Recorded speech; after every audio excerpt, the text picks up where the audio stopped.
Hi guys, welcome to A Business Talk With, the podcast designed to showcase Portsmouth's best businesses and the people behind them. Today I'm thrilled to be joined by Henry Braithwaite, the COO and co-founder of Lead Forensics. Henry, thank you for joining me. Welcome. Yeah, pleased to be here. Good, thank you. Should we kick things off then? Do you just want to give the listeners a bit of background about who you are and the work Lead Forensics do? Yeah, so we're a Portsmouth business, founded here just over 15 years ago, still headquartered here.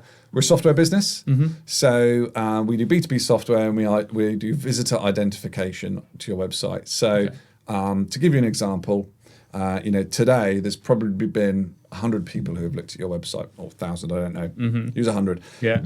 2 of those may have inquired, that's what the research shows, but 98 wouldn't have. Okay, so they're probably really interesting businesses for you to speak to. So what our software does is it uncovers who those businesses are and it makes it easy for you to reach out to them. So the most common use case is sales. Okay, so hey, I saw you're on our website, what can we help you with?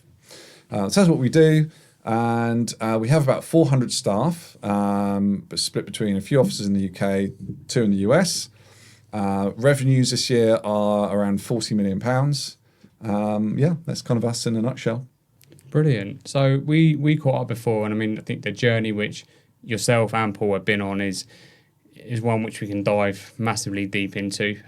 We've got the story of Market Makers, the first company you set up, which we'll get into, and then even more into Lead Forensics. But do you mind if we start? What was life like for Henry before business ownership, before Market Makers? Did you know you always wanted to go into business? I'd say so, yeah. Yeah, so we're going back there, aren't we? Market Makers, we started when we were 21. Right, So prior to that, we did have another business that we started when we were 18, which didn't go as well. That was a student magazine. And prior to that, Paul and I actually met when we were 13 because we started a band together. Right, okay. Yeah, but we both, probably one of the reasons we met was we both had an interest in business at an oddly young age, I'd say. So we were kind of just kind of fascinated with that. So certainly coming out of college and to the run up, even at the end of college, we were sure that the first thing we do is start a business. Right. So what was the journey behind starting Market Makers? That was 2008, I believe you said? No, Market Makers was 2004. Right. Yeah, kind of Lead Forensics. The roots of were 2008, I'd say. Okay. But Market Makers is an interesting one. So I mentioned the student magazine. It's a good effort. It lasted about 6 months, but we ended up at 18 and a half with not a lot to show for it. Right. So what we did is what you do when you're 18 and you haven't really done anything. We got jobs doing telesales. Okay. And this was in a B2C environment, and we did that for a couple of years.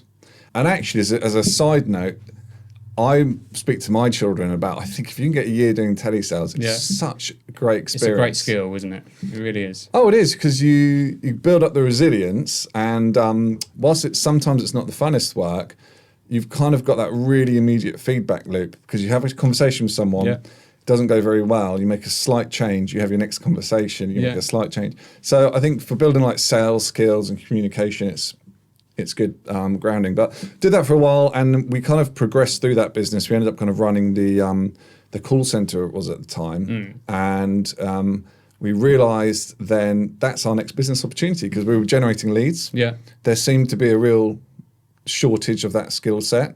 So we set up Market Makers, and what we thought was initially a B2C lead generation company, very quickly we pivoted into being a B2B, predominantly a B2B lead generation company. Okay. And how did that switch happen? What were the signs to tell you that actually we're focusing in the wrong area here, we need to move to B2B?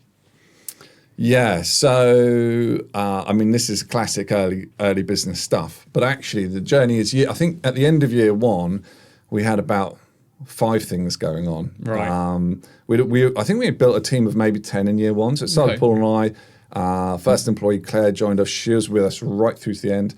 Built the team up, and at one point we had a number plate business. Okay. We had an air conditioning business. Yeah. Oddly, as clients. No. Oh, yourselves. Yeah, we were selling air conditioning. Okay. Yeah. We had the B2C marketing business, but that was proving tricky to win clients in. But we were kind of almost accidentally picking up B2B lead generation. Okay. And I think we just got to a point where it was like, we spread really thin here. B2B lead generation is the golden goose. Why don't we drop everything and focus on that? And we did that. And actually, we also did a divide and conquer. So Paul doubled down on sales and marketing, winning customers. I doubled down on operations, which ironically was also sales and marketing because we were a sales and marketing agency. And we kind of kept that position for a number of years, that kind of format. And that's when we really clicked into gear. And I think we did something like 150K year one, 800K year two. Oh wow, massive growth year two. Yeah, and over $1 million year three. So yeah, that's going back a little while now. So what was the catalyst for such massive growth for year two? You mentioned doubling down on sales and marketing. What in essence did that mean? Well, it was two things. So one thing was sales and marketing for sure. And the other side was having a business whereby you can retain customers. Yeah, okay. Because obviously if you've got a leaky bucket, then you have to run very fast to stand still. Yeah. Because, you're selling customers, you're losing customers. Yeah. Whereas if you can sell customers, do a good job for them and keep a fair amount of them for the next year. Yeah. And win additional customers, then the business naturally grows quite quickly, right? Because you're compounding. Yeah, okay. And you're compounding. Now, not every business model in the world can do that because some things, if you're a mortgage advisor, if you do a mortgage for someone, you're probably not going to do another mortgage for them the following year because they're done for 5 years or something. But yes, that's, I guess, how the business ended up growing quite quickly because we really both focused in on those zones of excellence. Yeah. Zones of excellence. Yeah. Okay. And did you, I think I asked you the question outside as well, but did you know it was going to grow to the level market makers did? Was that the goal, or did you sort of have to take it year on year and assess where you've been and then that would necessarily pivot where you wanted to go? Yes, I think, we started that business as young, extremely ambitious people. And I think it's fair to say we did expect it, or certainly desired it to grow quickly. Yeah. I think, people say is starting and running a business hard. And I think it's a bit like saying is going to the gym hard. Okay. It's up to you, isn't it? Because you can go to the gym and you can have a 30-minute on a treadmill and watch Netflix. Yeah. That's not hard. Yeah. It's quite enjoyable. Or you can kind of go for a 2-hour session and, be aching from head to toe. Yeah. So I think there's different levels. And I think with us, we were we put as much as we possibly could into growing the business. So we really did want to grow it at that pace. Okay. You mentioned there you were young and ambitious. Do you think you're still as ambitious today and you still have that spark as much as you did when you first set the business up? I would hope not. Okay. I hope not. I think I'm in my 40s now. I think you should hopefully change and grow. Naturally slow down. Yeah. I'm probably got more. I hope I have deeper interests and North Stars at my age than when I was 20. Because 20 is things change a lot, right? Yeah, and I don't think there's anything wrong with that. Like that hunger and to just kind of scale and go. So I wouldn't say that the spark has gone out, but it's you're at a different point in your life and you're not looking to kind of go full throttle the time. Yeah, you don't want to be 21 your whole life, I guess. Yeah. Okay, so you sold Market Makers in 2017? Yes. So when did you know it was ready to sell? When did you know it was time to move on from that business and solely focus on lead forensics? Yeah. So there's a few things going on, right? So the first thing is we had this weird overlap period whereby we had both Market Makers and lead forensics. So the lead forensics business, as I said, probably by that point was a similar size. So both businesses, but then were probably about 300 employees in each business. Oh, wow. Okay. I think with the Market Makers business, we had such a wonderful experience and journey running that business, and we built it to be what was the largest B2B lead generation agency in the UK. So you've kind of naturally hit a ceiling there. The business was still growing. I think it was like 10 to 15% a year. Oh, okay. And I'm sure that could and probably should have been sustained. But it kind of felt like when you get to be the biggest agency in the country, that's a good time to kind of reevaluate. Reevaluate. Yeah, good question. And if we wanted to keep going with that business, one of the things we probably needed to do was to have other things to sell. Right. And I guess there's a few ways of doing that. You either do that yourself, build out new services, you acquire someone else, or you get acquired into someone who's already got those services. Okay. So when we met the firm who eventually bought Market Makers, that's what we saw. We saw, okay, they've got many other kind of strings to add, events, publications, digital things. We thought that's a good home. So I guess that was part of it. And then the other side was, I mentioned Market Makers growth rate. Lead Forensics growth rate was exponentially higher. Right. And it's a software business. Yeah.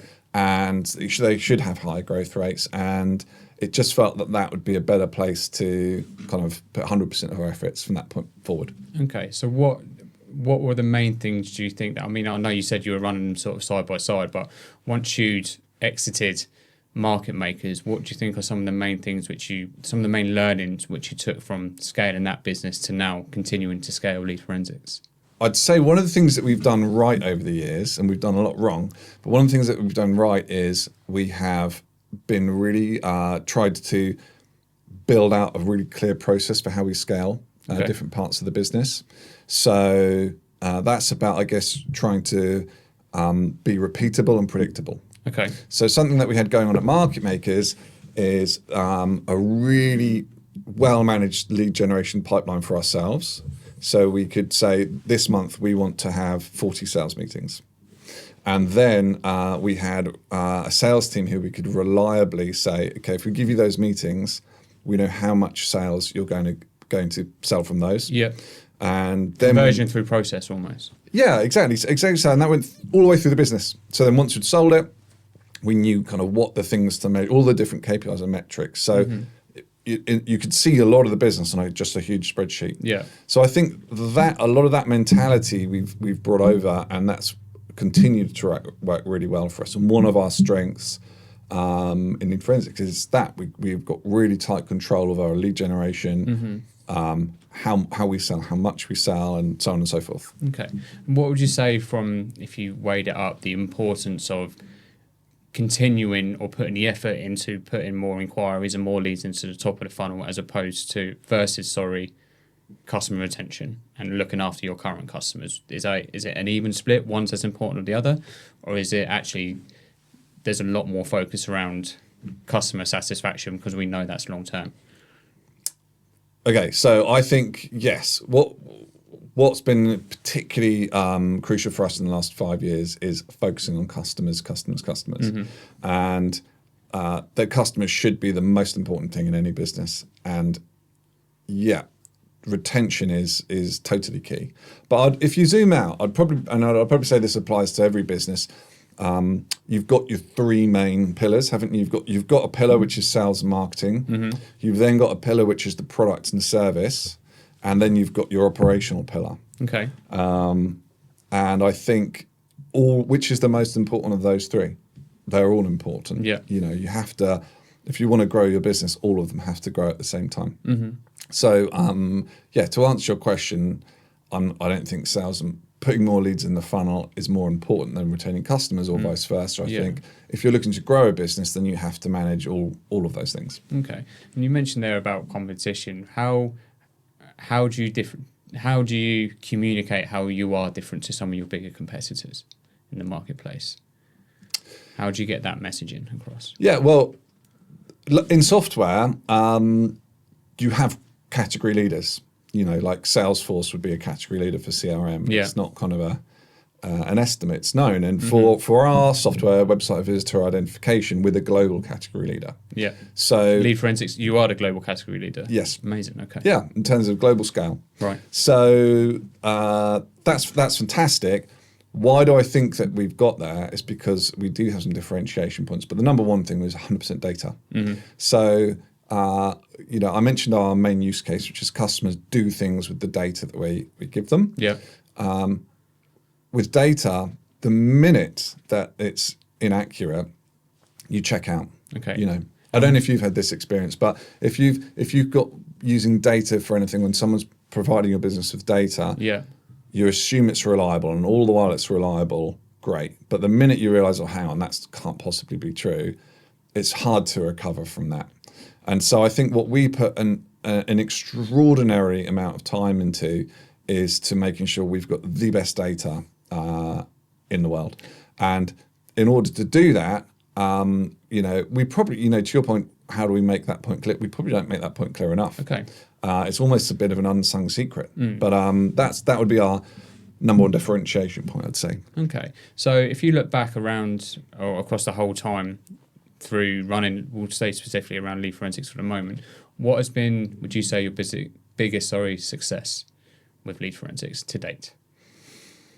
I'd say it's more incremental than that. I don't know if there's like one shining moment, like we won the league, because I think actually last year was just a really solid year. Mm-hmm. So reflecting over the Christmas period, we had really good above it 100% performance on sales. We exceeded what we wanted to do with customer retention. Mm-hmm. From an employee perspective, we were ranked in the best companies to work for, both in the UK and the US. Brilliant. That's got to be a milestone for you guys, right? Great milestone. Yeah, I mean, we've been part of that before, but it was our highest score. And what we also got call outs for the best places to work in technology, the best places to work for women, and the best places to work for well-being. So that's part of it. So great sales, great retention, great for the employee, and our financials were really solid. We kind of did what we wanted to do. So it's not like a kind of a standout milestone moment, but when you stand back and reflect, it's like, yeah, that was a good year last year.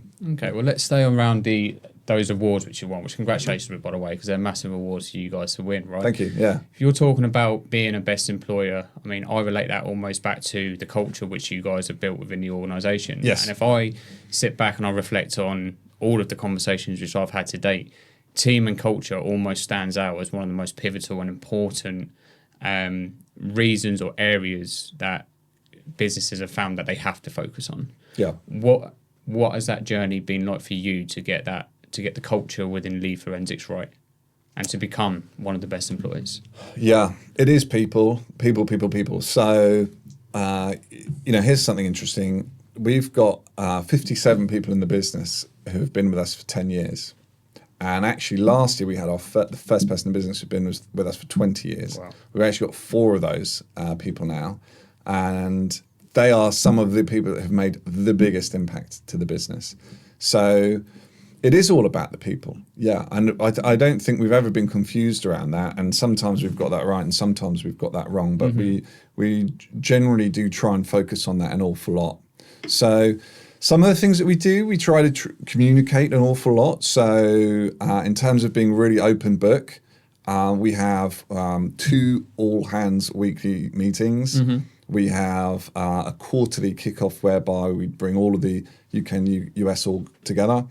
We just communicate a lot. We try to. Yeah. So, and the things that we discuss are pretty much what we've discussed the prior week in our senior management planning meetings. Okay. So I think we try and communicate that as much as possible.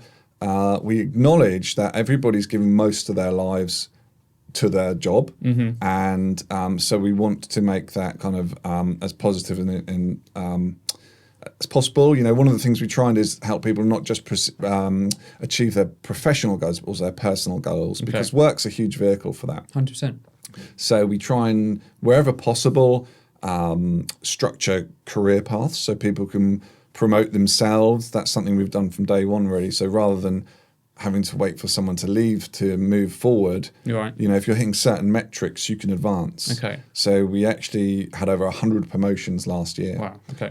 So there's some of the things that we do. We try and get a lot of feedback.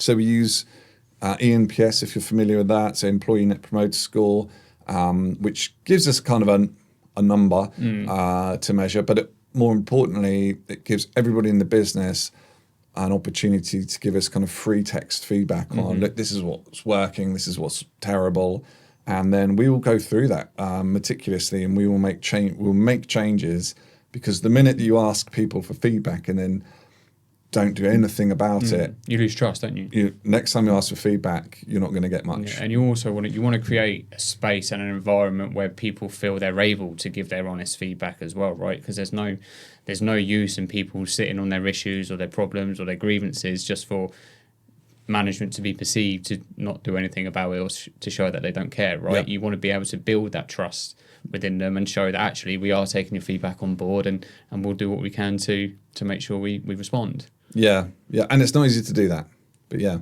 that should be the goal. Yeah, so you mentioned there in the process you did a lot right and you did a lot wrong. I won't ask you what you did wrong, but what do you think you learned from the things that you got wrong? Well, I'm happy to talk to some of that. So I think one of the things that we've done wrong is distractions. Okay. So, I mentioned that having the multiple companies day one. Unfortunately, that was not the end of the multiple companies. So even as the business grew, opportunities came up and we thought, this is fantastic. We need to kind of jump on this. So at one point quite late on, we had a dating app. Okay. Right. Which is weird. And it didn't go anywhere. But we probably spent a 6-figure sum on trying to get it off the ground. But more importantly than that, the whole team's time distracted by it. So things like that. I think being distracted is something I wish we hadn't have done. Because, if let's say that project took 6 months, if we hadn't have done that, the business would have just been 6 months ahead. Yeah, okay. So I think that's one thing. Was it shiny object syndrome almost? This is the next big thing, let's go for it? I think it's just kind of, if you're an entrepreneur and you see an opportunity, you're naturally drawn to it, aren't you? Okay. But yeah, there's that book. I think it's in the book, In Search of Excellence, which is a brilliant business book, and the way they phrase it, stick to your knitting. Right. Which is good businesses don't stray outside of their area of their zone of competence. Mm-hmm. So yeah. Okay. That'd be one thing we've done wrong. Okay. So we spoke about the successes, what you learned from there. What, for you personally, what do you think has been the biggest challenge since across both businesses? What do you think the biggest challenge been? I think how I describe it is this, right? I think the challenges change. Yeah. In year one, or when we very first started out, and I'm sure you felt this and you've seen this in other founders, I felt overwhelmed, like struggling. We're struggling to pay the bills. We're struggling to sell enough. We're struggling to deliver on what we have sold, struggling to convince people to come and work for us. It's a lot. And I remember speaking to a mentor at the time who had built a fantastic business. And she said, yeah, I know that feeling. It's like trying to ride a bull, like you're trying to hold on by the horse, like a bucking bronco. Yeah. And it's trying to kick you off. And I said, yeah, that's exactly how I feel. Yeah. And she said, yeah, it doesn't stop. She's like, I feel like that today, 15 years on. Right, okay. So, and when she said that, I was like, okay, right, we need to get comfortable with this feeling then, because this isn't going away.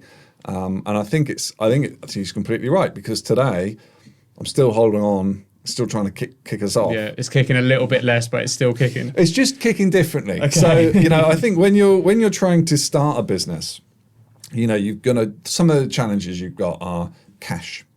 Definitely. Building all of your own basic skills. How do you recruit people? How do you convince someone to do business with you when you've never done it before and you haven't got any other customers to refer to? They are challenges. When the business grows, yes, you've overcome those challenges, but what comes along next? Let's say you've got 100 employees. Okay, how do we manage managers? That's a new thing. Right. What do we do about getting some kind of standards in the business, like professionalizing things? What's an HR team? Why do we need them again? Yeah, how do management accounts work? What are all the systems that we need? There are different challenges. And then when you get bigger, let's say you get up to 200 staff, you can't really remember 200 people's names. I can't. Right. So you get to a point, maybe after 150 people, whereby you don't actually know everybody in your business anymore, which is a completely different challenge. You get much more competition because you're not a small business anymore. You've stuck your head above the parapet. You're making some good revenues.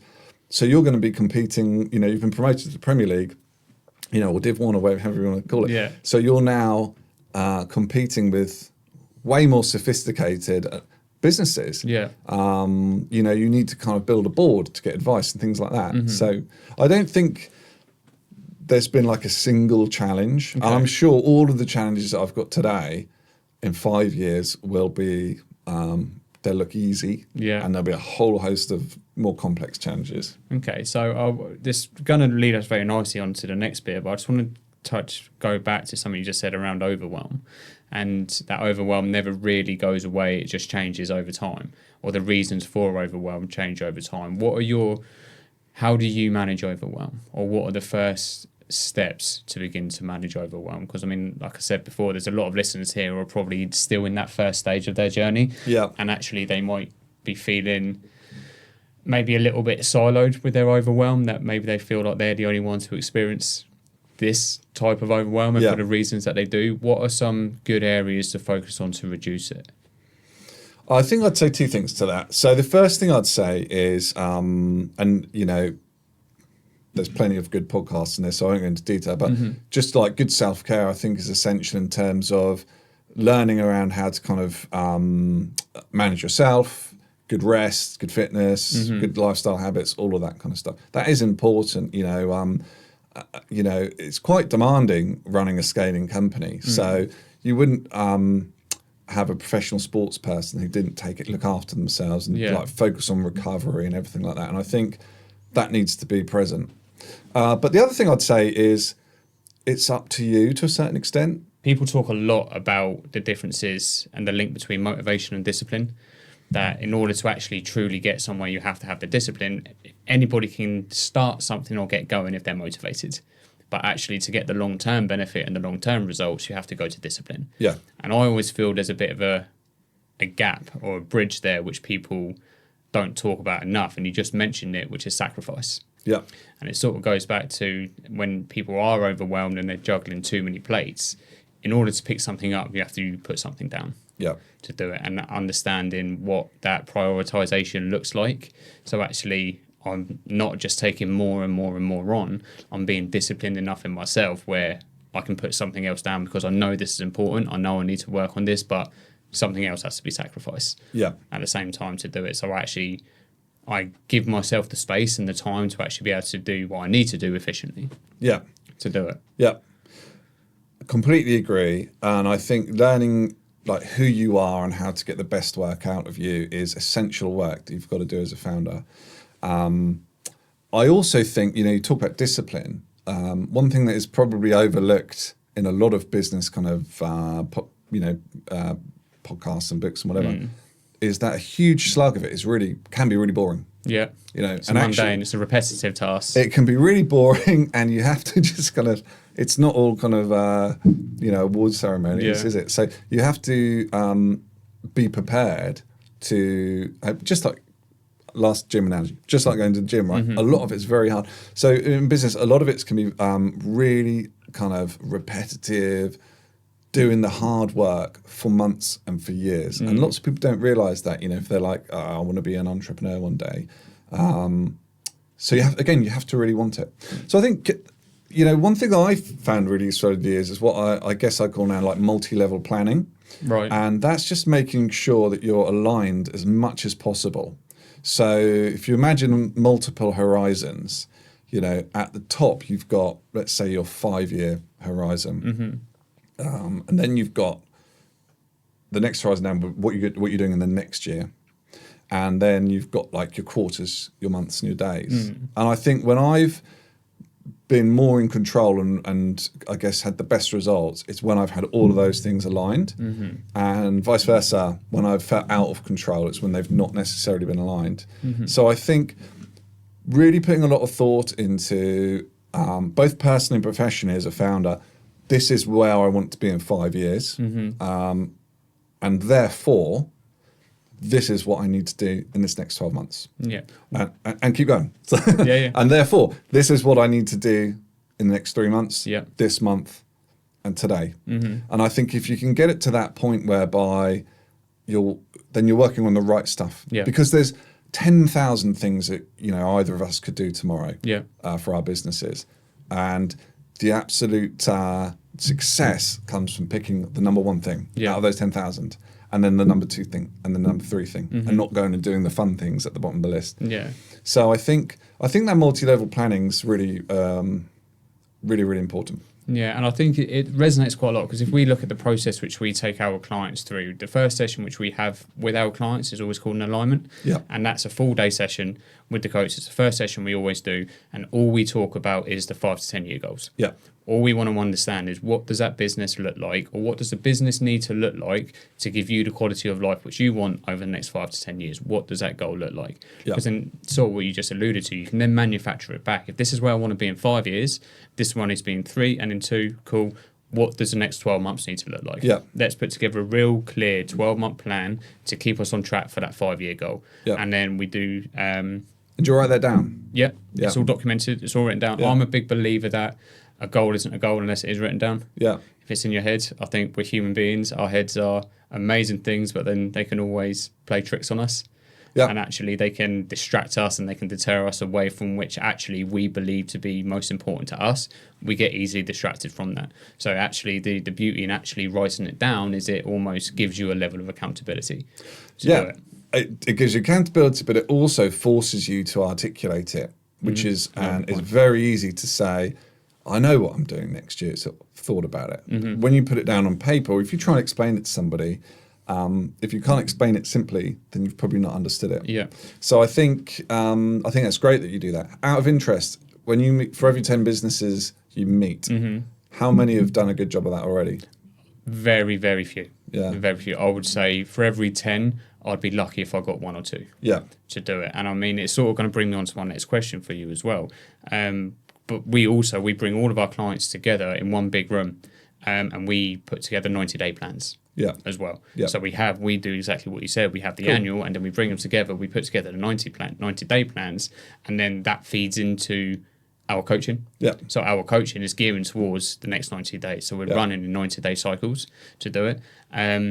You mentioned how many of them have that in place already, and it goes back to what you mentioned about having the horizon. It's my belief with a lot of people we speak to, people lose sight of that horizon. People aren't able to visualize what that horizon is for them, because they're so caught up in the day-to-day of the business. They're in the trenches, they're firefighting, they're in that growth stage, where actually a lot of the time they probably lose sight of why they got into business in the first place. And I mean, like I said, we're chatting outside. Some people want the watch, the cars, the house.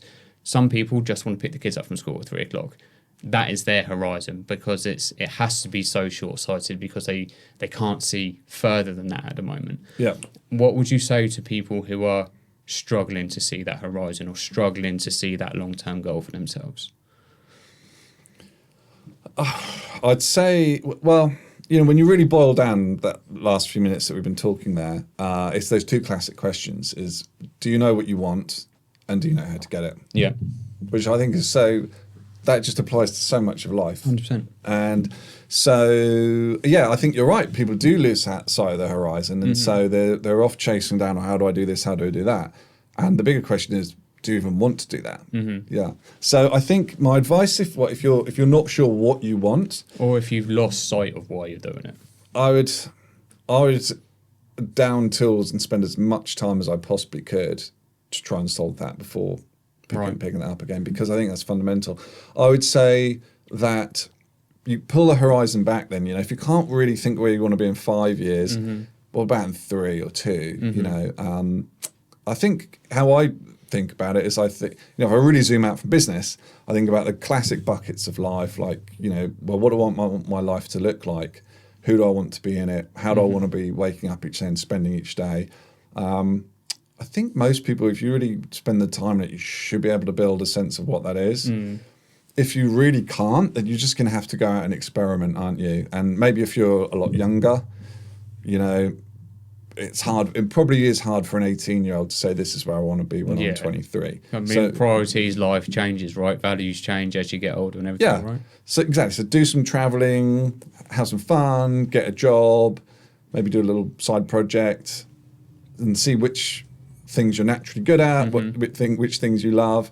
Get more information in order to build a plan, I guess. Yeah, I think scaling, what you said there about scaling back, if you don't know where you want to be, scaling it back. It reminds me of an analogy which another coach taught me actually. I'll draw it out here, but I know the listeners can't see this, but he said that if you've got you've got a big ditch here, and over here is the horizon. This is the long-term vision. This is where you want to be in business or in life. This is where I'm going.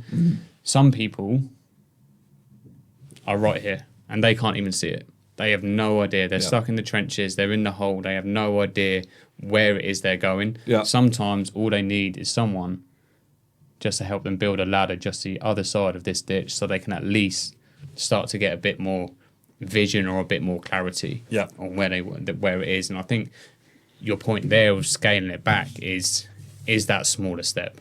Is actually, what would success look like for me in 12 months? That might not be heaps and bounds towards where I want to be long term, but what would be success for me in the next 12 months? I think people getting clarity on that and giving themselves the goal and giving themselves the drive to just get that little bit further, get themselves just out of a place of such difficulty that they can start to think a bit more positively. Yeah, exactly. And I think there's a great phrase, I don't know if you heard this one, which is, I might be wrong, but I'm not confused. Yeah, okay. Which I really like. And so that's about, I guess, not staying in the ditch too long. That's about saying, okay, I'm just gonna pick something rather than nothing. Be decisive. Yeah. Okay. Yeah. And then I can build towards that, and then maybe I'll pivot. Okay.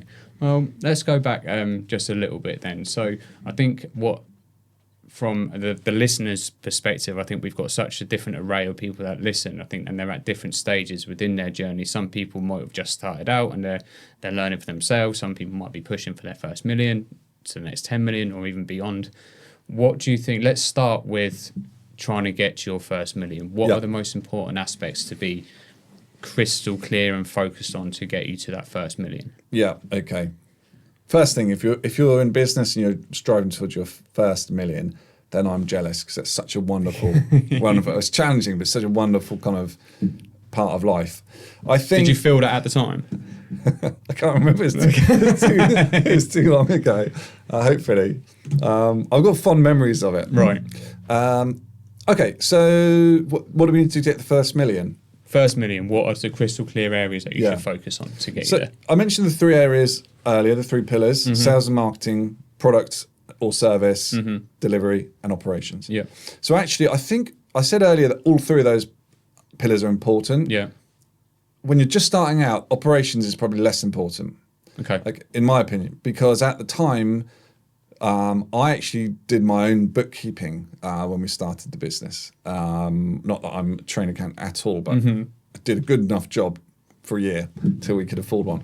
I don't think we hired a HR person until we had 100 employees. And that's not to say we didn't focus on people. We've always gone really heavy on people, but we just didn't, it was kind of done in team. So I guess my point is I'd set that aside. So, and that's not going to be the make or break of it. But you categorically do need to sell and win business. And you categorically do need to retain your customers. Now, I think to get to a million, you obviously can't, it's very rare that you'd have a founder who can sell 1 million in a year. Okay, so you're going to need to take a couple of years, and you're going to need to have retained customers. But if you're selling £200,000 a year as a founder and you're keeping those customers, you can easily get to 1 million in 4 or 5 years, can't you? Those kind of numbers. So I think you can get to 1 million with a really strong founder selling. And delivering probably a lot of the time as well. Right? If you look at construction, trades, they're probably still the ones doing a lot of the work themselves. Yeah. Up to 1 million is all about multiple hats, for sure.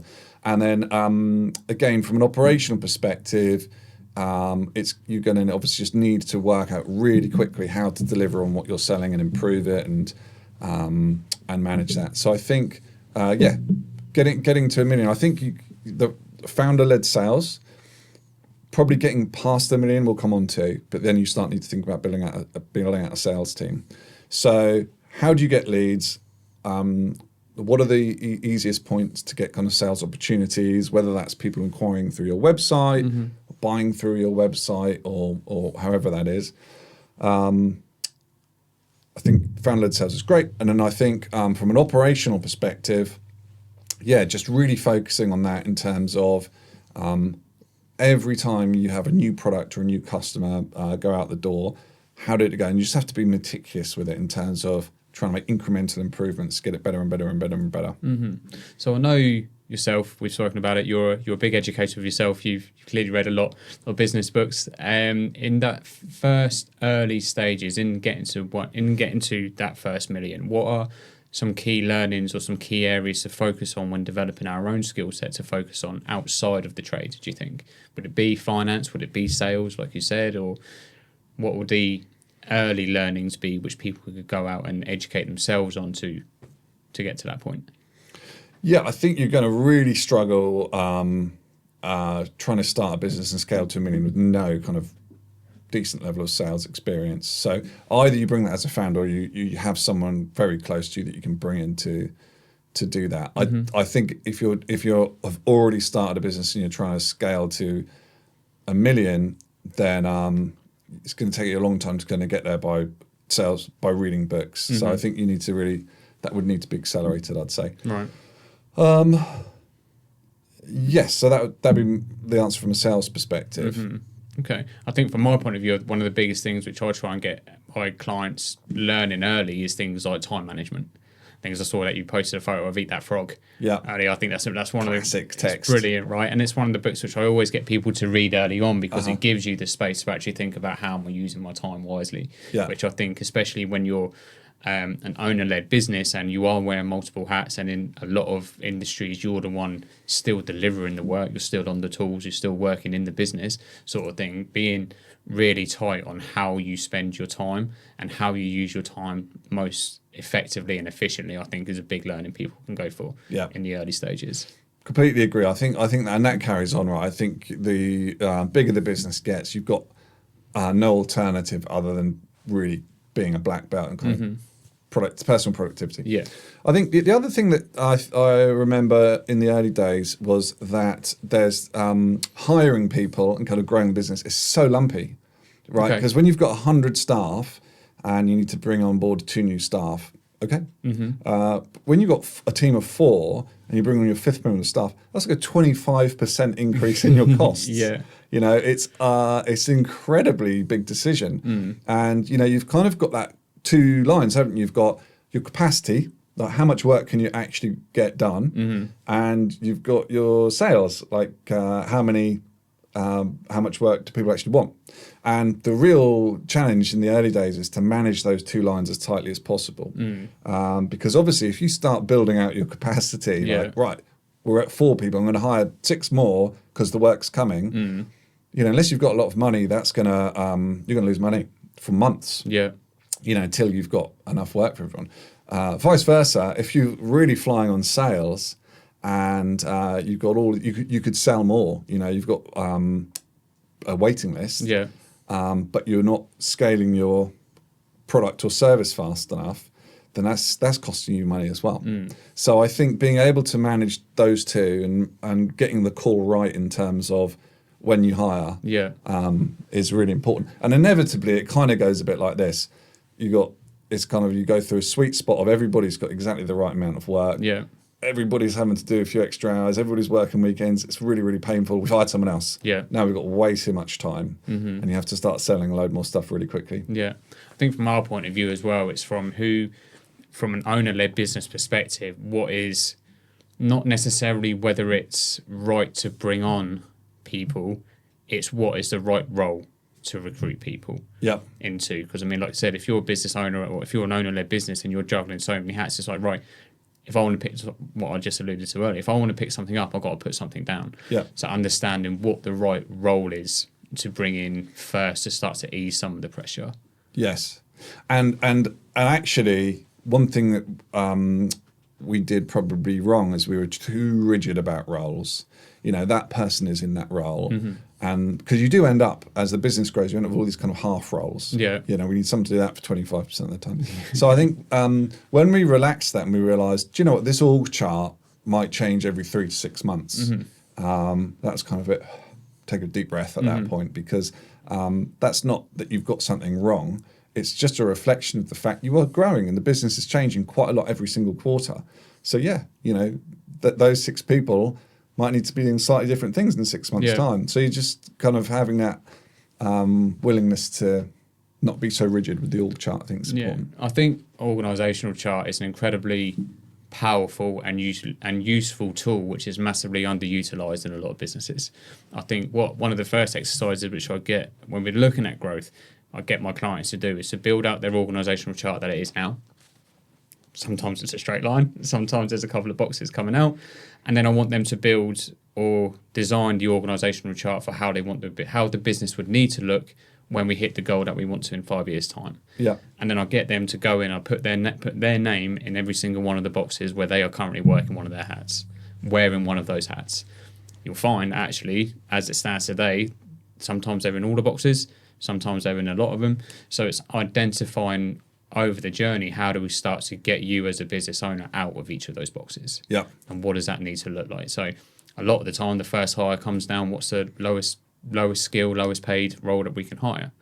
Get you doing the low value task and get you focusing on stuff which is actually going to drive sales into the business or add more value to the business. Let's get you out of these lower level boxes, and then one by one just start to relinquish them from wearing those types of hats. Yeah, I think that's solid advice. And also, those people should be way better than you at doing those jobs because they're specialists. Whereas as a founder, you're kind of a generalist, you know, which is good and bad. But you're never going to be the best finance person and the best HR person 100%. And the best salesperson. So you can do a good enough job in the early days, but as and when you do get an opportunity to hire a specialist, you know, you've got to make sure that they are so much better than you. Yeah, and well, you want better. You want people around you that are better at doing the job than you in a lot of cases, right? Because then that means when you start to take more and more of a step back, you know that the business and that role specifically is in safe hands because fundamentally they were better than you than in the first place. Doing it. So let's talk about the next phase then, going to changing from growing to the first million to what it takes to get to 10. What was fundamentally different?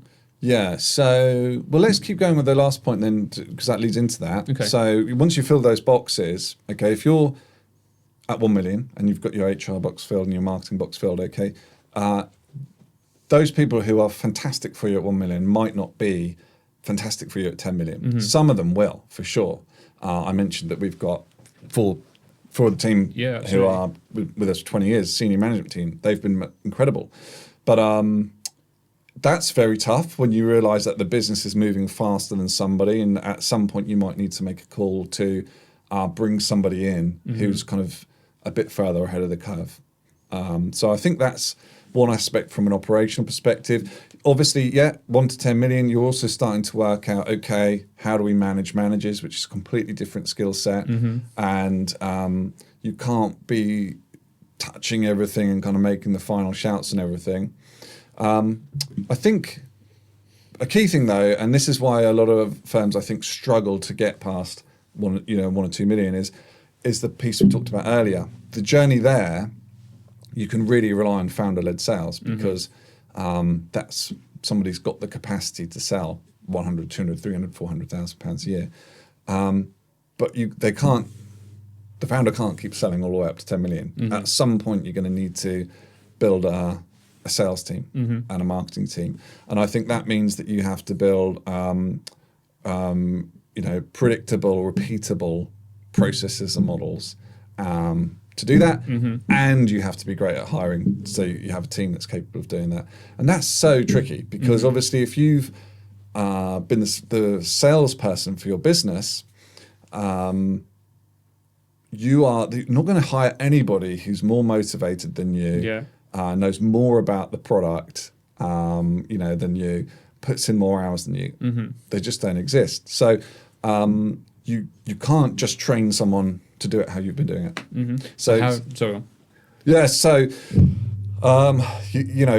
actually kind of getting it down on paper to bite-sized chunks in terms of, right, this is how the first meeting would go. Okay, and then this would be the time that you should follow up in.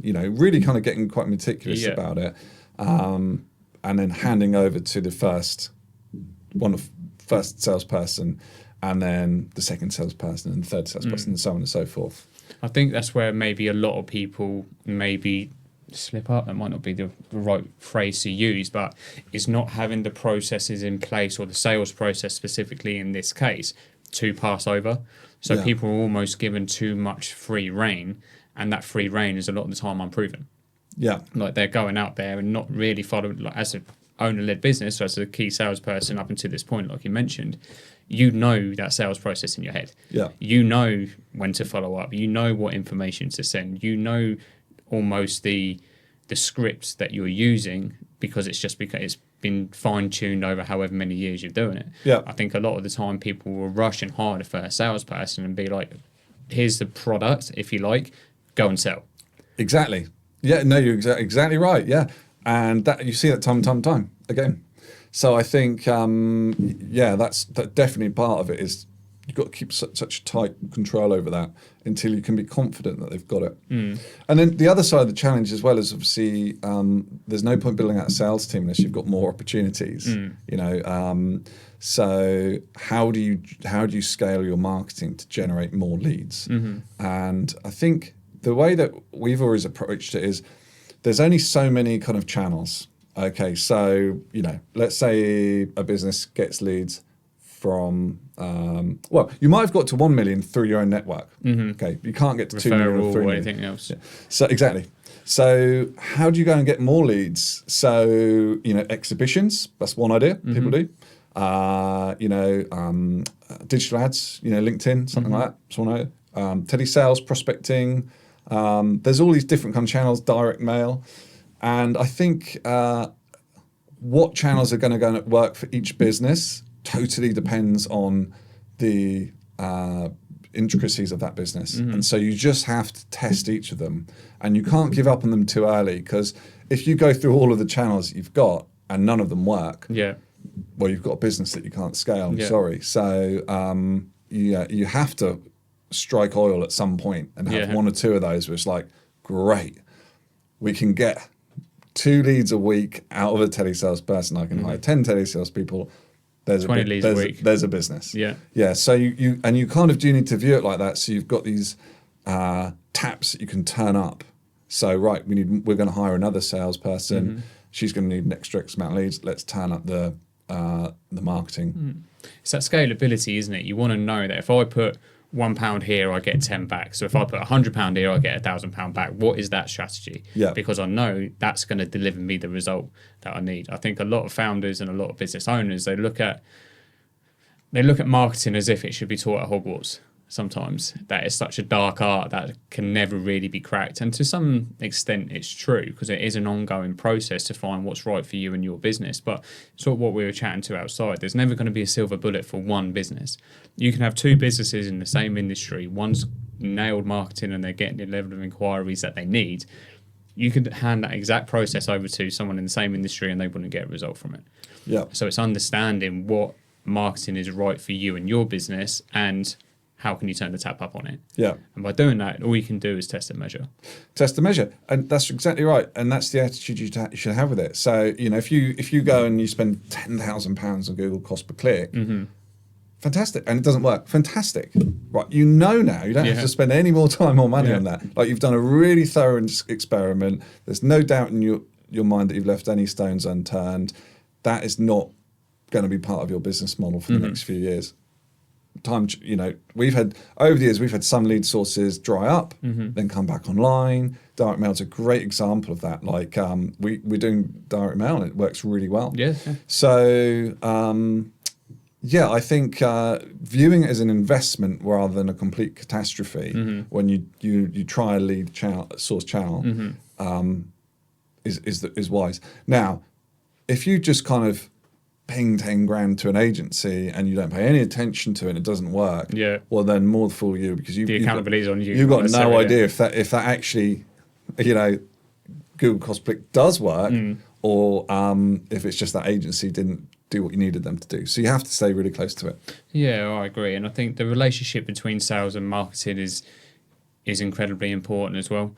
I think in marketing should feed sales. So getting that relationship right and the communication right between the two departments is also massively important, because you want marketing to be able to perform in a way where it's delivering results, where it's delivering leads, inquiries to sales that are good opportunities as well, right? Which comes back to messaging, comes back to visibility and everything else. So actually understanding how we can get the right leads in and the right inquiries in, which are going to be good customers for us and good opportunities for sales to close. Yeah, exactly that. So everybody needs to be on the same page. There need to be really firm handoffs. This is the expectation of what a lead looks like. And marketing needs to be, because it's really hard from a marketing perspective to generate leads. So that needs to be done. And it's very hard for salespeople to then sell the leads. So obviously everybody needs to kind of be on the same page with that, with really clear handoffs between them. And what about, from your point of view, one, the benefit and also the process you go through between to identify what an ideal customer looks like for lead forensics? Yeah. How does that process go about? Because there's a lot of test and measure in that as well, right? Yeah, I really, really good point. And I think that's part of that journey from 1 million to 10 million. Because, again, when you're scaling to 1 million, you probably will take most contracts that come over your desk. And it's not a bad idea to, because you work out what's great and what works and what firms probably not do business with in the future, and and all that kind of thing. So, but certainly once you start scaling, just scaling horizontally, like we do something for everybody in every country in the world, at every price, is not possible. Yeah. And the more I know a lot of people say it, but I completely believe it. The more niche you can be, the better, in terms of really focusing in on this is the market that we're going to own, and that can be really, really hyper focused. So we're not just a marketing agency in the UK. We're a marketing agency that focuses on motorsport in the UK, and we're a marketing agency that focuses on racetracks in the UK. Right. Like, the more focused you can be, the better. Yeah, and I think one of the processes which we'll always go through with our clients as well is grading your clients. There's different models to do it. We use A to D. D being these guys, they pay the least money. We actually probably lose money on quite a lot of the opportunities that we get with them. They require more of our time than any other person. They're horrible to deal with. They're late to meetings. They're just not fun customers for us to have. Versus an A-grade client, which is they pay the most for our services. We make the most money off them. They're the easiest to deal with. They pay us on time. Having a real clear understanding of what that A-grade customer looks like to you and to your business just makes marketing, like you said about niching down, it's sort of the same similar thing. It just makes it so much easier. Yeah. Because you can choose how you communicate. You can choose the right communication channels. You can choose the tone of voice, the language, everything else. You can almost build a sales process around converting and attracting that type of customer. Yeah. Which comes back to knowing what you want and how to get it. And I think that's better for everybody, because if you're really clear on exactly what you're going after, then that's great for the marketing team. Okay. All of a sudden, we can be really focused about where we're going to play and what message we're going to have. It's great for the sales team, because they can then learn all about that industry and zoom in. And all of a sudden they've got 20 customers they can reference that look very similar. It's great for the product and service team, because they then now know who they're building the product and service to. Yeah. So it's great for the whole organization. Okay. And then, so let's move on then to the final part, going from 10 to 40 million, like you've said. What's been the biggest learning there? Obviously, you're still going as well. So what's been the biggest learning so far, and what's changed from 10 to where you are now? I think there's a whole another level of professionalization needed. So, kind of like rewiring the house, putting the plumbing in, to operate at scale, you need to have really tight systems that all speak to each other. There are investments that in some cases we made too late, and I wish we'd made them earlier. Okay. But definitely systems is a huge part of it. you need to probably double the time you're spending on the team because the team's that much bigger. Making sure the culture doesn't run away from you takes, and quite rightly so, huge amount of work. I think one thing we've done in kind of the latest stage over the last 5 years, which has helped hugely, is to lean more on experts outside the business. Okay. So, people who have been 5-10 years ahead of us, running marketing for massive organizations, product, customer success, whatever it has been, and kind of using them as advisors to sense check what we're doing, help shape our thinking, kind of being a thinking partner. I think that's been a really big piece of the journey and has paid dividends. Okay. And this is probably a bit of an ostentatious question maybe, but what do you think will have to change to get you to the next stage? Well, because this is obviously you're blind to this question, right? Because you don't necessarily know. But what can you envision, or what do you see maybe having to change? I think we've got a pretty clear vision of what we want to achieve over the next 5 years, and we're very focused on double-digit growth every single year. And ultimately, if you're doing that, then that means really within 4 to 5 years, your business is going to double.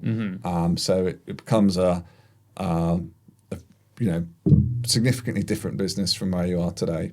But we actually do quite a lot of planning now at this stage in terms of preparing for that, trying to anticipate what systems that we're going to need, anticipate where we might need to bolster our management team, things like that. So that's, I guess, where a lot of our headspace is day to day. Okay, and just talk me through what that planning process looks like for you guys, because I think when people talk about business planning, I certainly see it in people's faces when I first bring it up, they almost think about the initial business plan you had to put together when you first set the business up, as opposed to an ongoing discipline. Which has to be almost embedded into the organisation. So like I've sort of mentioned it earlier, we're very strict on annual planning and quarterly planning with our client base. But what does that planning process look like for you? How regularly? What does it entail? That sort of thing. Yeah. So I think what's healthy is to have like that 3 to 5 year horizon plan. We have one of those. And I think that's worth investing a lot of time in. But the absolute key point is you need to then, when you come back to thinking about what you want to deliver in the next year, you need optionality, because the best business minds in the world are not going to call it exactly right 5 years out. So things will change. So you want to make progress towards your goal, but without closing as many doors as possible, if that makes sense. Okay. So you want to build a 12-month plan which moves you closer to where you want to be in 5 years, but still gives you options, because in 5 years you can take a business in a lot of different directions. So what it looks like is you have a current plan that probably needs looking at once a year, and it might not change from year to year, or it might change. But I think it's healthy to do that. We're very big on annual planning ourselves. We run a January to December calendar, so we've just gone through that. The budget's aligned to that as well, and then I guess every function then has their plans, and then we break that down into quarterly. So with many of the teams use OKRs, objectives and key results, which are just a really great way of prioritizing what work people should do in a quarter, and then kind of managing that as a portfolio of projects day to day. Okay, and what would sort of be some key components of an annual plan for you? Obviously the goal, you've got the goal there. What else would you sort of build the plan out with? Yeah, so when you come to annual plan, I'd say 3 to 5 year planning can probably be a little bit more expressive in terms of this is what we want to be about and what we're servicing. An annual plan for us would probably be fairly metric focused in terms of this is the growth we want, this is the customer retention we want, these are the sales targets we want, these are the territories we're going to sell that into, these are the products we're going to sell, this is the headcount we need, this is what we're going to spend. So it tends to be quite budget focused, I'd say. At a company level. And then I think we get down to a functional level. And then at every functional, I'll tell you how we've done annual planning, if you like. Let's pick the people function for this year. Okay, so there's actually four things that we did. First of all, made sure that our chief people officer was really clear on what the annual plan of the business was and the 3 to 5 year plan. So that's the first point. Second thing was, as chief people officer, it's his role to make sure that he's aware of all the cutting edge developments in his industry. You know, what are the latest systems that are out? You know, what are the major trends within people? So that's kind of an external look. The third thing is then we got feedback from the stakeholders in the business. So for the sales team that people support, what's working for them and what's not. At a people level. Yeah, exactly. From the IT team, how are the people supporting them? What would make them do their job better? So we got all of this kind of internal feedback as well. And then the fourth and final thing we did was we just kind of revisited what are the core responsibilities of the people team. And I think there's like 10, 15 things, like managing employee relations, clarifying our employee value proposition when we're recruiting. And what we did was we then grade how mature are we on each of those, and because that kind of gives us a little bit of our strengths and weaknesses. Okay. And we looked at impact. So if we then improved any of those areas, what impact would that actually have on the business?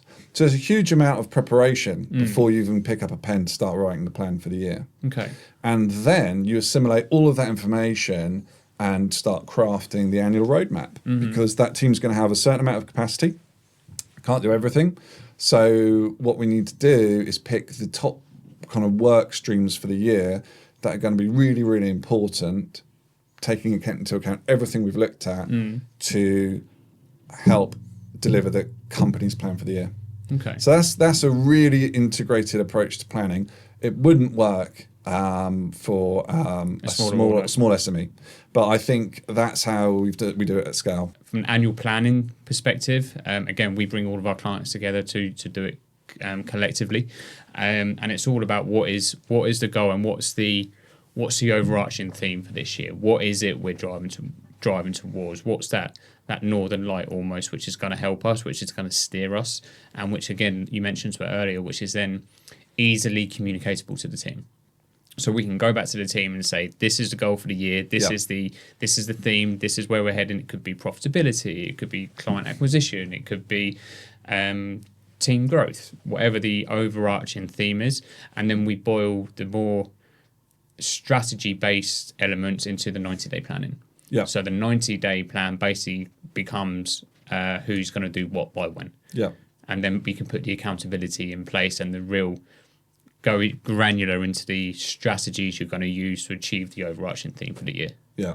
To do it. I think that's some of the best work that you'll do all year, that kind of stuff. Yeah. And I think it goes back to Stephen Covey's sort of 7 habits when you're working on the urgent versus the important. I think doing planning days like this and taking the time actually out of the business to look retrospectively, to plan and to think forward. Yeah. Is that work? It's that top right box, isn't it? It's working on things which necessarily aren't urgent, but they're important. Yeah. To do. Yeah, totally agree. All right. So we've mentioned, and you brought it up a little bit, especially when you said about growing past 10 million managers managing, getting that right. We look at leadership versus management. Yeah. How do you differentiate the two? Well, I think you can cut that a number of ways. Probably plainly, you'd talk about leadership as being, I guess, inspirational, motivational, follow me in this direction. Look at what you can do.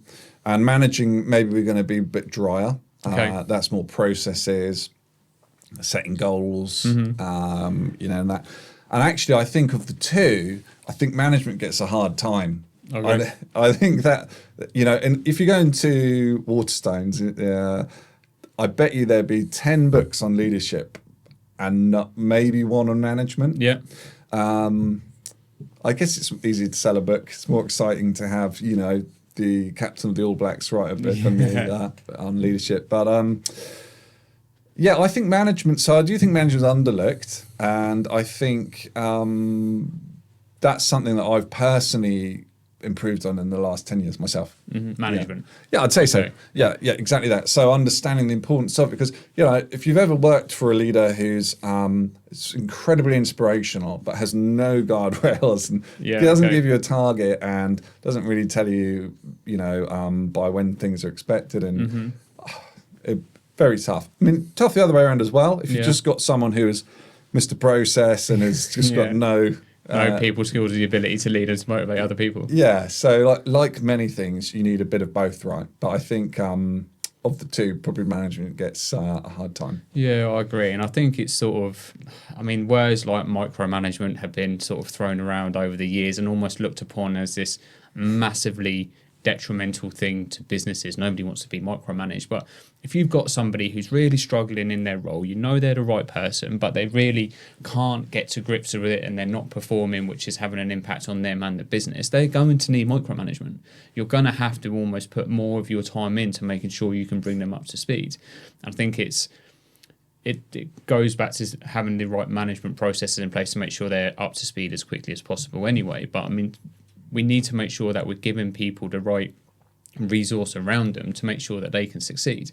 Yeah. And sometimes that means a little bit more direct management to an individual. Yeah, for sure. I wouldn't call that micromanagement. I'd call that doing a good job as a manager. If somebody's underperforming and you're just letting them kind of bleed out, that's not good management. No. I think leaning in, coaching them, showing them how to do it that's management. And your micromanagement is overused, and just because somebody's telling you how to do something, doesn't make them a micromanager. It can do. Don't get me wrong.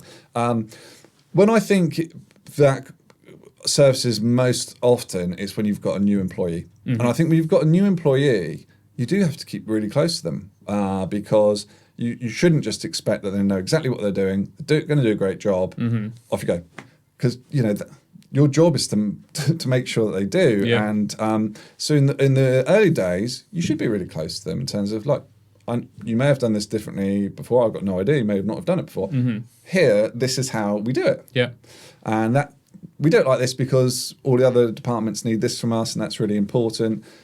And then you just observe. They can do that, and then you can observe even when I'm not looking. They're doing that. So and then as quickly as possible, you should kind of give them some slack, because you do want people who are autonomous and kind of self-managing for sure. But it's not everyone or nobody is going to be that straight away, right? And I think where we look at it, we define almost leadership as being instilling passion and focus in people, and management is building productivity and efficiency, competence and efficiency. Yeah. So management is making sure that people are as competent and as confident that they can be to do their job, and that they're doing it in as productive and efficient way as possible. And then leadership is about instilling the passion and the focus and the drive and the overarching forward driving element of the business. Yeah, exactly. And whether you call yourself a leader or a manager, that's your job, right? To get the maximum amount of performance out of your team. Yeah, and I think what we find is the words sort of naturally born or born with certain skill sets, like a natural born salesman, a natural born leader, a natural born manager. I call BS on it quite a lot, to be honest with you, because none of us are born to be natural managers. We're not, or salespeople. We may naturally have some of the attributes it takes to be a good manager or to be a great salesperson, but it's still a learnt skill. Yeah. A lot of the time, same as sales, same as marketing, same as being a leader. So actually identifying what areas I need to focus on to become a better manager or to be a good manager is fundamental. And I think a lot of companies, there's certain industries, I've spoken about it before on the podcast, I won't name them, there's certain industries which will promote their managers based on two reasons: years of service or quality of work in a specific role. He was our best salesperson, we're going to make him a sales manager. He's our best accountant, we're going to make him a partner, or we're going to make him a manager of multiple accountants, without actually giving them the skills it takes to be a good manager or to be a good manager. So what are those skills for you? What would you say are fundamental skills to be a great manager? Yeah, I think I would zoom out from that in saying that the key thing is that there are 100 different ways to do that. And what you need to do is you need to understand yourself, what you are good at and what you are not good at. And you need to lean into that, and you need to kind of set up the system so that you can be a good manager. So, if you've got a great manager and you just try to do everything like them, they're not you and you're not them. So it's gonna be tricky to replicate that 100%. So that I think that's the first thing that I would say is and you should take the time and you should be able to articulate to someone, hey, these are what I'm really good at and this is what I'm really bad at. I try and be able to do it myself. The self-awareness element of it. Yeah, exactly that. So what I can do is I'm quite good like discerning, and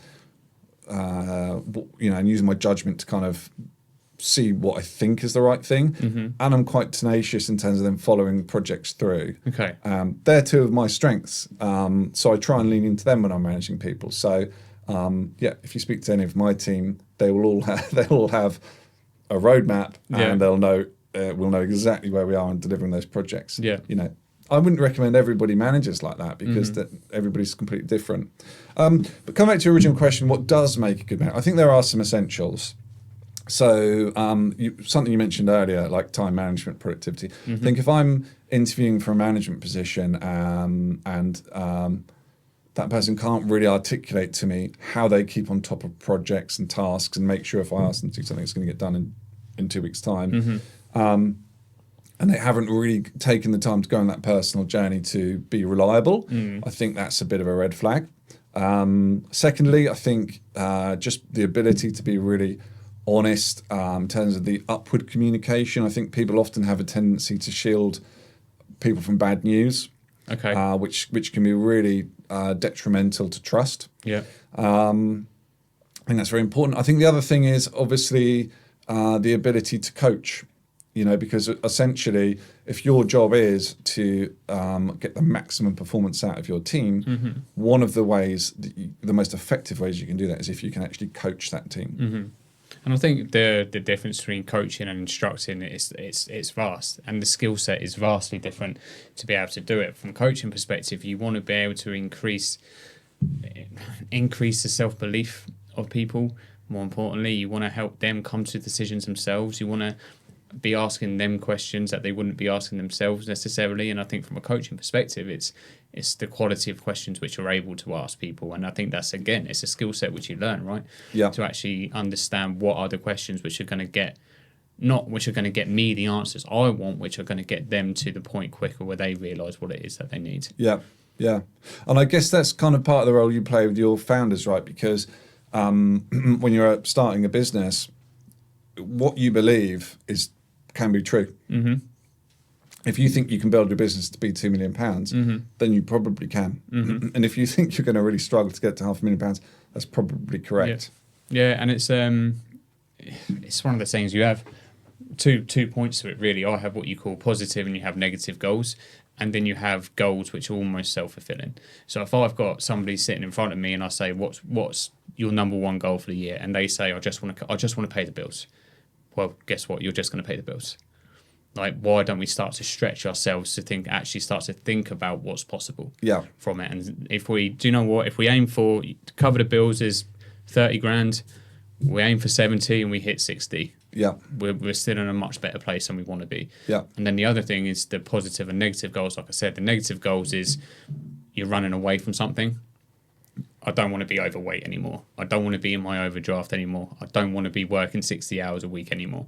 As opposed to flipping it to a more positively framed goal where it's, I want to weigh X amount of kilos by this point. I want X amount in my savings by this point. It just sort of flips the mindset and starts pushing you forward in a much more positive way.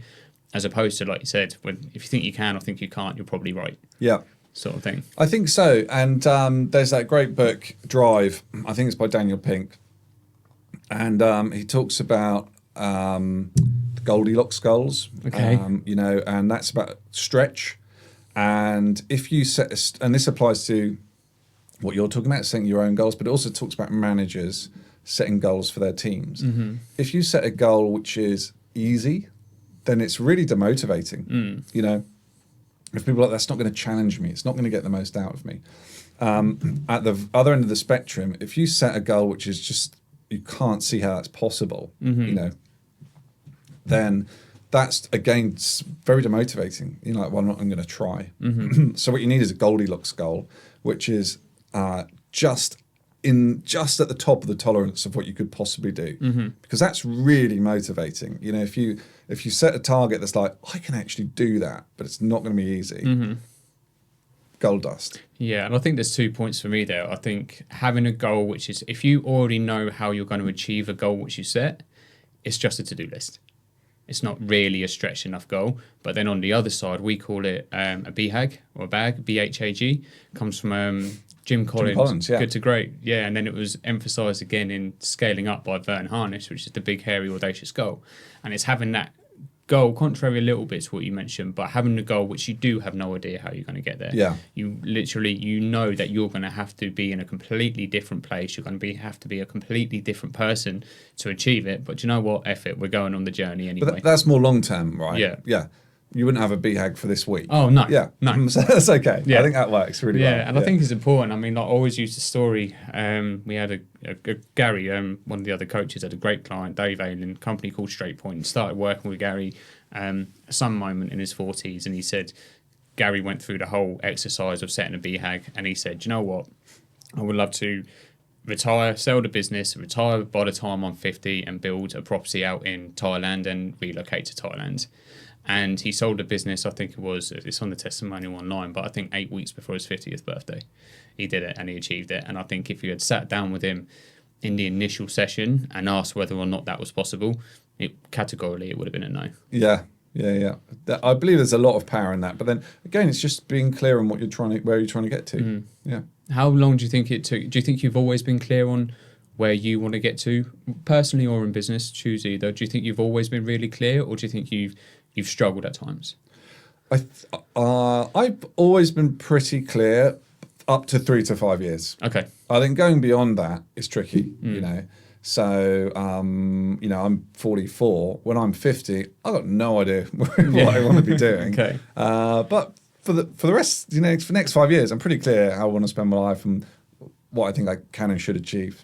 Okay. Well, look, same for the business as well. I think if we ever got to a point where it's like, I'm not sure where to take this next, or I do know what's possible, or I don't think we can take it, then that's probably the end of the road. But yeah, we haven't hit there yet. It's kind of like a mountain range, isn't it? Once you get to the top of one horizon, then you can see the next one. Yeah, okay. You can't see everything from the bottom. And you may need a completely different set of tools around you to make it to that next point as well, right? Yeah.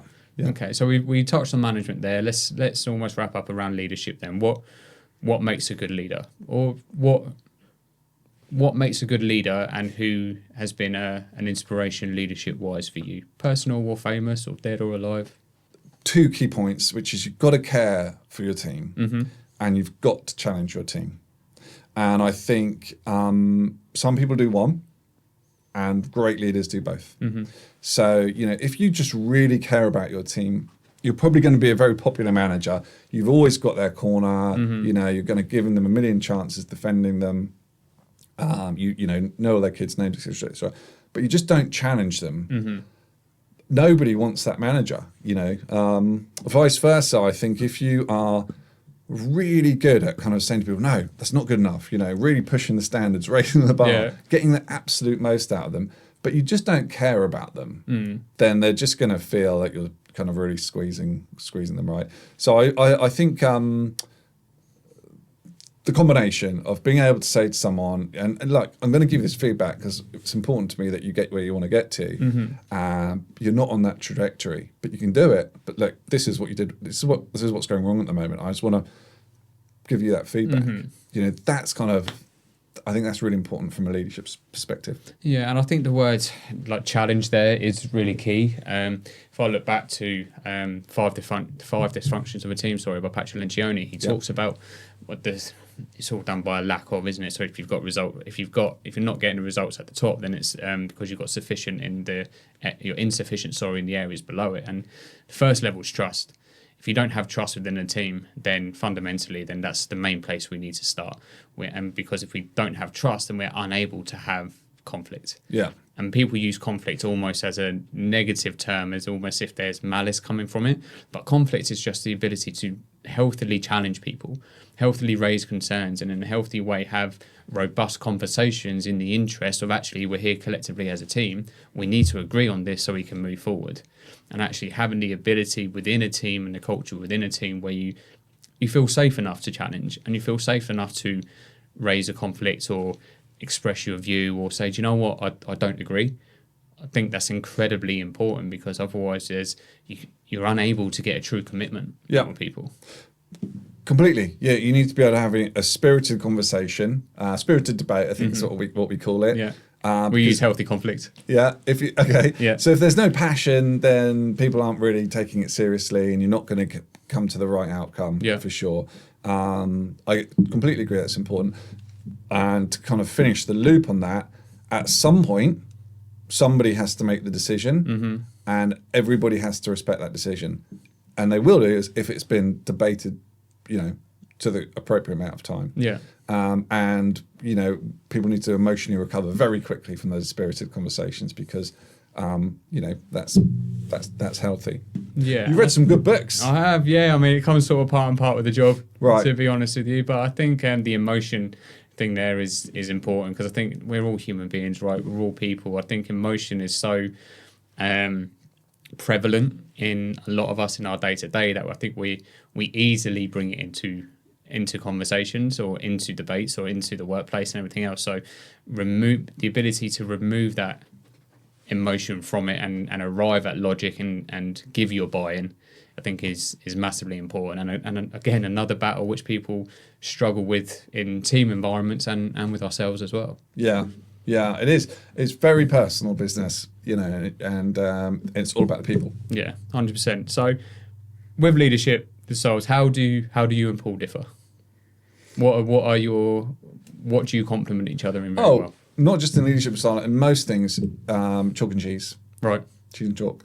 And that's a great thing. That's why you have a co-founder, isn't it? Mm-hmm. Yeah. So I think I've only ever had a co-founder. Paul and I have been in business together forever. Mm-hmm. And I think it would be really tough not having a co-founder in many, many ways. But I think ideally, when you have a co-founder, you're not the same person. Mm-hmm. You've got different strengths, different abilities, and I think that's super healthy. Yeah, and I think it's what we were chatting to outside. Having a co-founder is great. I think a lot of people, and it's sort of one of the biggest things people get out of coaching, like we spoke about before, is that a lot of people do go into business by themselves, and you're not answerable to anybody if you're the one at the top. So business ownership, from what people have expressed to us, can be a very lonely place. Yeah. And actually having somebody to bounce the ideas off, having someone to soundboard with, having somebody to actually check, do you know what, is this right? Am I going down the right way with this? And having someone just to work it through, and someone not to let off the hook. Yeah. As well. So it's great that obviously you and Paul have been on this, quite frankly, amazing journey together and built two businesses to an incredible rate, and you've done it so cohesively with each other. Yeah, it's been a privilege. Yeah, to do that with your best friend from school has been awesome. Okay, so if we look back now, this is going to be maybe again a big question, but if you look back on all of the time in business, if you've got any advice to somebody who's on that first growth stage of their journey and is pushing for that first million or even the 10 million, what could be a little bit of advice which you'd give to them? Or to rephrase it, what advice would you give to your younger self? Same sort of question. Yeah. I think we've already touched on it. I would say get more advice sooner, because otherwise you're paying the expensive and emotionally painful way of making those mistakes yourself. And I think having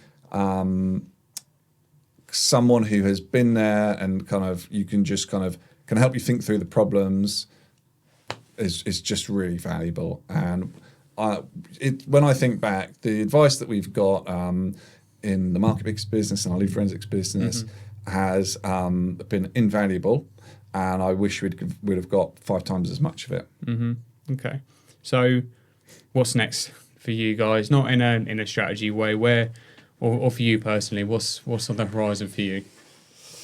Well, yeah, we're pretty locked in. Mm-hmm. Yeah, we're pretty locked in. So, like I said, we've got our journey ahead of us with double-digit growth. Yeah. So, I enjoy that, Mm-hmm. and we've got a brilliant team. I enjoy working with everybody that we have at the business. So, touch wood, more of the same. Probably looking to expand that team as well, I'm guessing, at some point. No doubt. Yeah, we've got a big opportunity in America. We've got 2 offices there, one on the East Coast and one on the West Coast, but America is so big as a market, so we've got a really good business there, but we'd like to see more in the next few years there. But Right, we didn't really touch on that. Let me just close off then just by asking how is it managing international offices, international sites? How does that work, and how does that work for you guys? I think a lot of people say it's very challenging, and we completely agree with that. And I think also you can kind of, from an egotistical perspective, want to do it. Right, well, I'm going to open office. I'm going to crack America. I really think you shouldn't do it until you've got no other choice. Right. Because you get, because you're getting close to saturating your market. So that's the first thing I'd say, because it is really challenging. Yeah. Because everything's slightly different. It's the same but different. Yeah. Okay. That's been our experience with the States. But, we're several years into it now, and we've got really established teams over there.